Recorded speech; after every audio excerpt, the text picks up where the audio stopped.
Iya, untuk membahas lebih lanjut kasus dugaan beras oplosan di pasaran ini sudah bergabung Kepala Dinas Ketahanan Pangan, Kelautan dan Pertanian DKI Jakarta, Bapak Hasudungan Sida Balok, dan anggota Badan Perlindungan Konsumen Nasional Bapak Sudaryatmo. Selamat siang Bapak-bapak. Selamat siang. Ya, saya ingin ke Pak Hasudungan terlebih dahulu.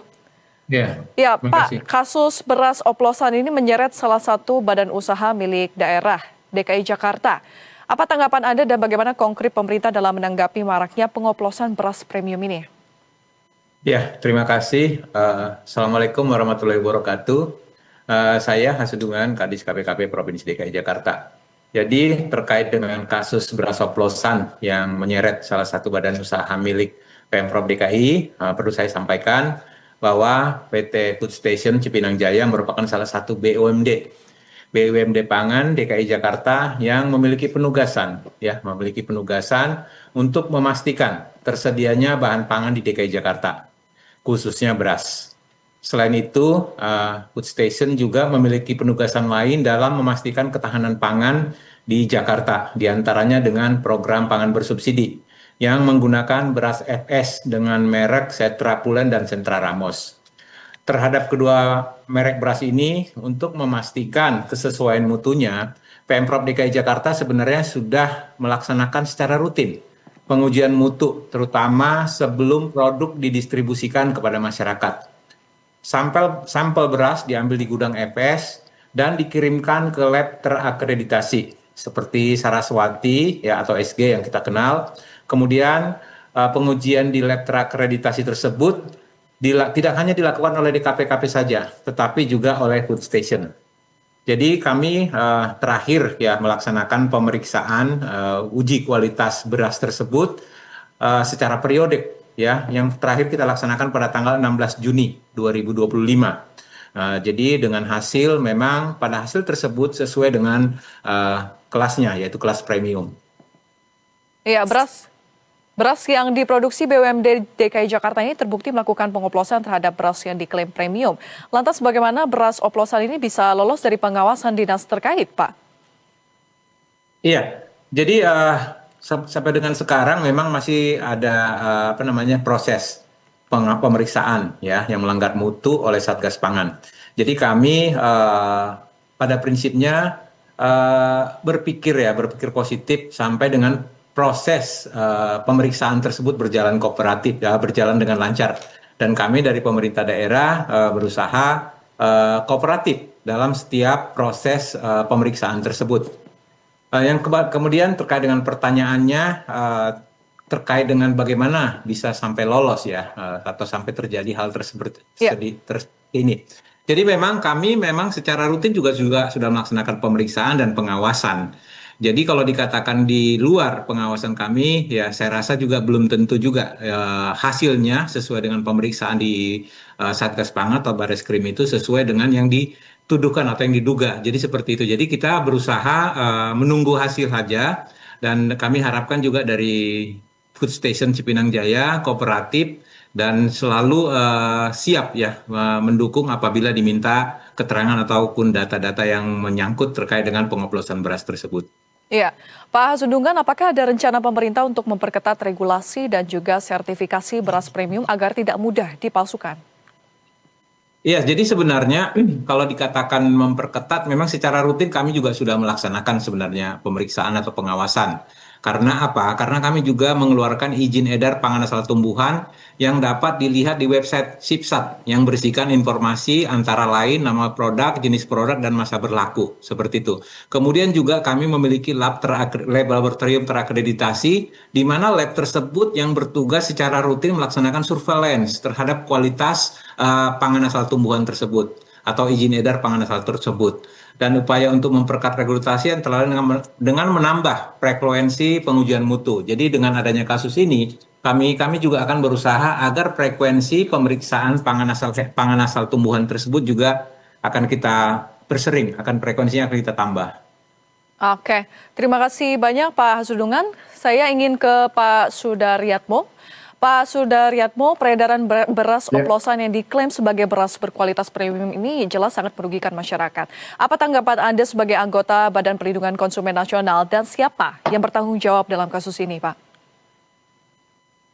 ya, terima kasih. Jadi memang pertama kita harus eh, jelas dulu apa diksi pilihan dari beras oplosan tadi kan gitu Ya. loh. Beras oplosan tadi karena kalau dalam praktek seperti di pasar beras Cipinang itu memang hampir sebagian beras yang sampai ke konsumen itu oplosan kan gitu loh. Satu itu. Kemudian yang kedua adalah beras premium. Nah, beras premium itu adalah dia mempunyai karakteristik khusus sehingga konsumen itu membayar lebih mahal dari beras biasa, dari butirannya, kemudian teksturnya, kemudian rasa dan aroma, termasuk kandungan nutrisi, vitamin dan mineral gitu loh. Ya. Jadi dalam pandangan BPKN, konsumen dirugikan terkait beras premium itu apabila bisa dibuktikan bahwa kondisi beras itu tidak sesuai dengan label yang ada di beras premium yang dijual tadi kan gitu loh. Jadi ya seperti yang Pak Asundungan tadi sampaikan itu klaim dari beras premium itu pada umumnya itu sudah didasari hasil lab. Sehingga kalau ingin membuktikan bahwa adanya kualitas mutu yang tidak sesuai mutu beras premium itu juga harus dilakukan uji lab dulu sebenarnya seperti itu kan gitu. Itu secara Iya, Pak Sudaryatmo? Ya. Oke, langkah-langkah apa yang perlu dilakukan pemerintah, Pak, untuk melindungi hak-hak konsumen dalam hal ini, Pak? Ya memang keberadaan beras premium itu unik ya, unik dalam pengertian begini ya Pak. Ini kan produk ini kan sudah dilakukan treatment oleh pelaku usaha gitu loh.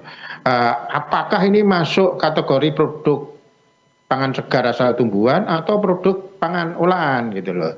Karena ini akan memperjelas kewenangan di siapa. Kalau produk pangan segar asal tumbuhan itu memang domainnya Kementan gitu loh.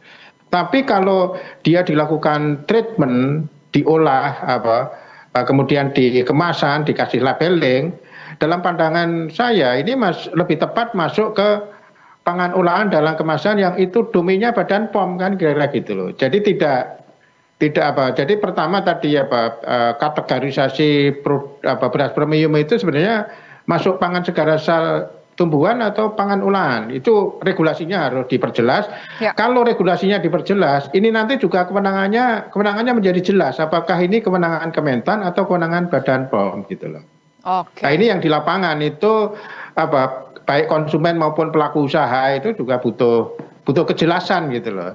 Tapi dari sisi spirit pelaku usaha untuk memberikan informasi sejelas-jelasnya produk beras premium yang dijual kepada konsumen itu hal yang bagus gitu loh. Cuma dalam konteks label pangan itu masuk ranahnya Badan POM gitu. Iya Pak, Pak Sudaryatmo, apa dampak yang akan terjadi di kalangan masyarakat dari mencuatnya kasus beras oplosan yang dijual di pasaran ini, Pak? Dan langkah-langkah apa yang perlu dilakukan pemerintah untuk melindungi hak-hak konsumen dalam hal ini? Ya kalau konsumen membeli beras premium kemudian faktanya itu mutu yang dijanjikan beras premium itu tidak sebagaimana ada di label, itu jelas merugikan konsumen. Saya setuju dengan Pak Asundungan tadi, yang bisa dilakukan adalah tadi melakukan regular inspection. Jadi secara periodik pemerintah itu melakukan cek beras premium apakah sesuai dengan kondisi. Kemudian kalau konsumen yang dirugikan itu kalau dirugikan itu mekanisme hukum yang ada kan bisa mengadu ke lembaga konsumen seperti YLKI, ke BPKN maupun ke Badan Penyelesaian Sengketa Konsumen kan ya gitu. Baik, terima kasih banyak Pak Sudaryatmo, dan juga sebelumnya tadi ada Pak Hasudungan selaku Kepala Dinas Ketahanan Pangan, Kelautan dan Pertanian DKI Jakarta, dan Pak Sudaryatmo, anggota Badan Perlindungan Konsumen Nasional yang sudah bersedia meluangkan waktunya di Berita Satu Siang hari ini.